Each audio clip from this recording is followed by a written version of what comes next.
बिहार विधानसभा चुनाव के पहले चरण की 121 सीटों पर बम्पर वोटिंग हुई।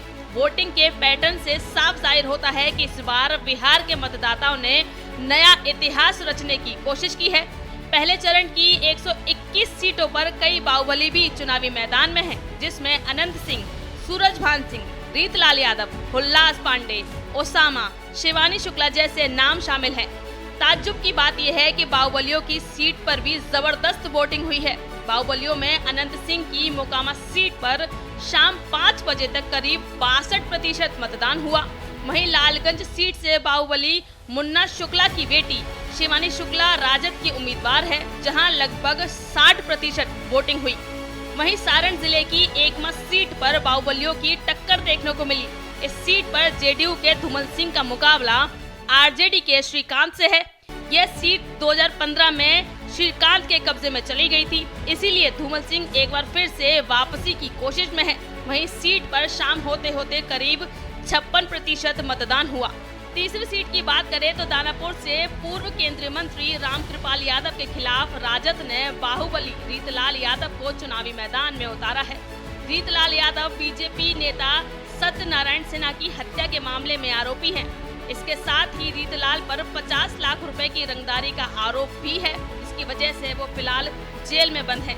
इन सब के बावजूद इस सीट पर शाम तक करीब 55% वोटिंग हुई। चौथी सीट की बात करें तो लालगंज से बाहुबली मुन्ना शुक्ला की बेटी शिवानी शुक्ला राजद की उम्मीदवार हैं। इस सीट से मुन्ना शुक्ला और उनकी पत्नी अन्नू शुक्ला भी विधायक रह चुकी हैं। यहाँ शाम तक करीब 60% वोटिंग हुई।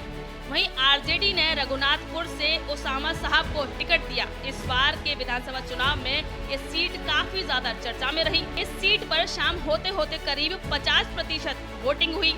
ब्रह्मपुर सीट से लोजपा रामविलास की टिकट पर बाहुबली हुल्लास पांडे चुनावी मैदान में है। हुल्लास बाहुबली सुनील पांडे के भाई हैं। इससे पहले हुल्लास पांडे 2020 में ब्रह्मपुर से चुनाव लड़ा था, लेकिन वे हार गए थे। हुल्लास पांडे पर रणवीर सेना प्रमुख ब्रह्मवेश्वर मुखिया की हत्या का भी आरोप है। इस सीट पर भी करीब शाम होते होते 50% ही मतदान हुआ। जेडीयू ने मांझी सीट से बाहुबली प्रभुनाथ के बेटे रणधीर सिंह को टिकट दिया। सांसद रह चुके प्रभुनाथ फिलहाल मसरक के तत्कालीन विधायक अशोक सिंह की हत्याकांड के मामले में सजा काट रहे हैं। इस सीट पर करीब शाम होते होते 57% मतदान हुआ। बिहार विधानसभा चुनाव के पहले चरण में 17 जिलों में मतदान हुआ, जिनमें पटना, दरभंगा समेत कई जिले शामिल हैं।